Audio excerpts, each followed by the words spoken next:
Thank you very much for visiting my channel.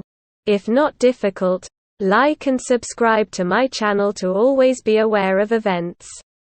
Thank. Some of the language there was quite concerning at the end, and obviously we would urge for calm.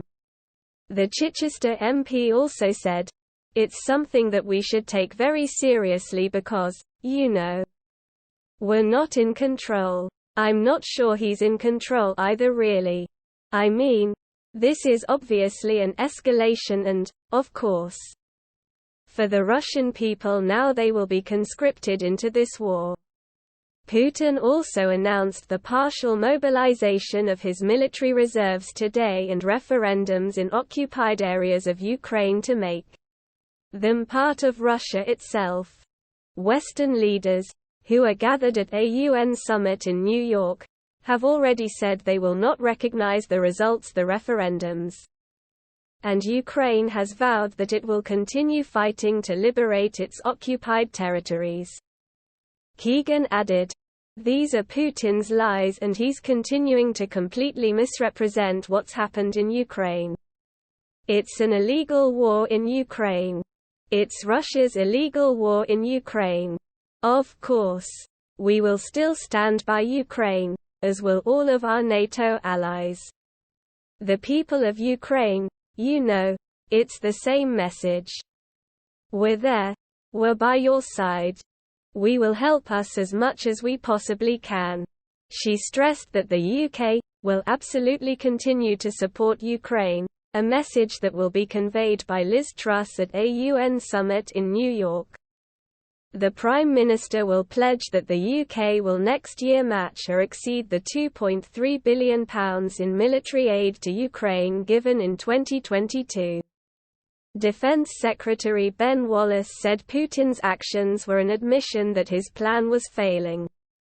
President Putin's breaking of his own promises not to mobilize parts of the population and the illegal annexation of parts of Ukraine are an admission that his invasion is failing, Mr. Wallace said. He and his defense minister have sent tens of thousands of their own citizens to their deaths, ill-equipped and badly led.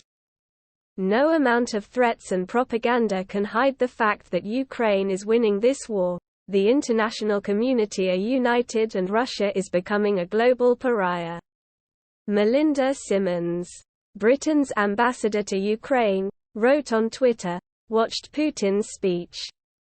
He still refuses to understand Ukraine. Partial mobilization and sham referenda don't change that essential weakness. Backed into a corner and facing with the possible collapse of his so-called special military operation. Putin opted to threaten the free world. The speech was delayed for 13 hours overnight that sparked rumors of a coup inside the Kremlin.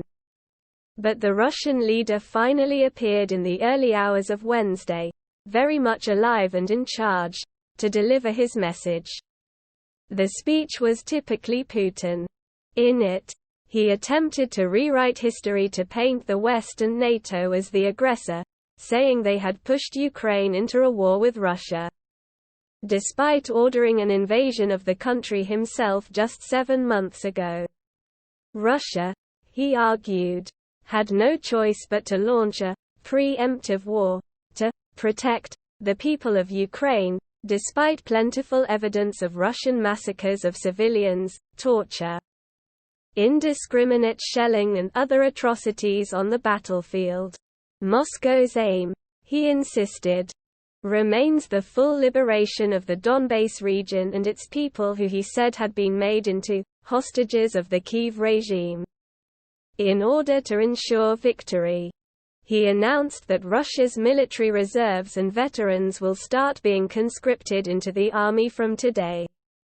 Referendums will also be held in Donetsk and Luhansk, which together make up the Donbas, as well as Zaporizhzhia and Kherson, which are also occupied by Russia. He then added, "Our country also has various means of defense, and in some components more advanced than those of NATO countries." Britain's Foreign Office has warned that Vladimir Putin's troop mobilization and his dire nuclear threats are a worrying escalation that must be taken very seriously. The Russian leader lashed out today, facing increasing pressure for his botched invasion of Ukraine, and said he is not bluffing about the use of nuclear weapons. In an address to the nation, Putin said, "If there is a threat to the territorial integrity of our country, and in protecting our people, we will certainly use all means to us, and I'm not bluffing. Those trying to blackmail us with nuclear weapons should know that the tables can turn on them." Gillian Keegan, a Foreign Office minister, admitted the West is not in control of the tyrant but tried to urge for calm despite the terrifying threats. She told Sky News,